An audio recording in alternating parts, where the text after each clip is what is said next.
जी, Bharatiya Janata party के कार्यकर्ताओं को घेरा जा रहा है, मारा जा रहा है।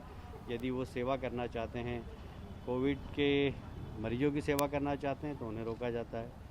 तूफ़ान से पीड़ित लोगों की सेवा करना चाहते हैं तो उन्हें रोका जाता है। लॉकडाउन के कारण जो गरीब रोजगार से वंचित रह गए, उनको अगर अनाज बांटने जाते हैं तो उनके साथ मारपीट की जाती है।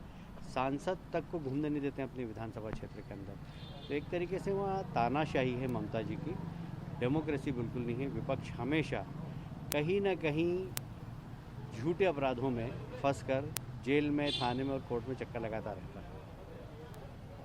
अर्थव्यवस्था को लेकर राहुल गांधी ने ट्वीट किया है कि गवर्नमेंट ऑफ इंडिया को नकद को इंजेक्ट अगर नहीं करता है तो मध्यम वर्गीय और गरीब होते जाएंगे। देखिए, राहुल जी में समझ रहे थे कि समझदारी आ जाएगी। सारे विश्व के अंदर लॉकडाउन के कारण आर्थिक मंदी आई है। ऐसे समय में हमें देश के प्रधानमंत्री के साथ खड़े होकर और कोविड-19 से लड़ना चाहिए। और कोविड-19 के कारण जो भी अव्यवस्था फैली, चाहे वो अर्थव्यवस्था के कारण, उनके साथ खड़े होकर काम करना चाहिए। पर रोज़ कुछ न कुछ बयान देना, उलूल बयान देना, लॉकडाउन का कोई फ़ायदा नहीं हुआ। अरे भाई, जो दिमाग वाले लोग हैं, यूनाइटेड नेशन, WHO, सब प्रधानमंत्री जी के निर्णय की प्रशंसा कर रहे हैं। अब आप यहाँ पर लॉकडाउन का विरोध कर रहे हैं, तो आपकी समझदारी पे प्रश्न चिन्ह है राहुल जी।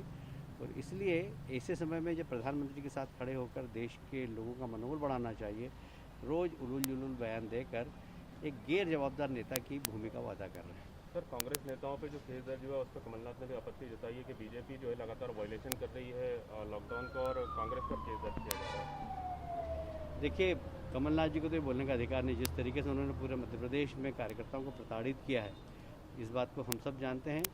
और प्रतिदिन कार्यकर्ताओं के मकान तोड़े जा रहे थे, कार्यकर्ताओं को ज़बरदस्ती माफिया बनाकर और उनको बंद किया जा रहा था। तो उन्होंने तो बदले की भावना से काम किया।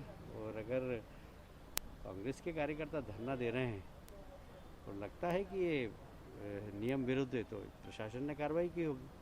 और इसलिए कमलनाथ जी के ये बोलने से कि वो ध्यान रखें कि उनके मुख्यमंत्री के काल में क्या क्या हुआ और कार्यकर्ताओं को किस प्रकार आपने परेशान किया। यदि इस प्रकार हम बदले की कार्रवाई करेंगे कमलनाथ जी, तो आप स्वयं भी कटघरे में खड़े हो जाएंगे। एसडीएम और सीएसपी भी सर इस दौरान घुटने पे आ गए थे जीतू पटवारी के सामने राजवाड़ा पर जब धरने दिए थे। मुझे लगता है कि उनके साथ जाती हो गई।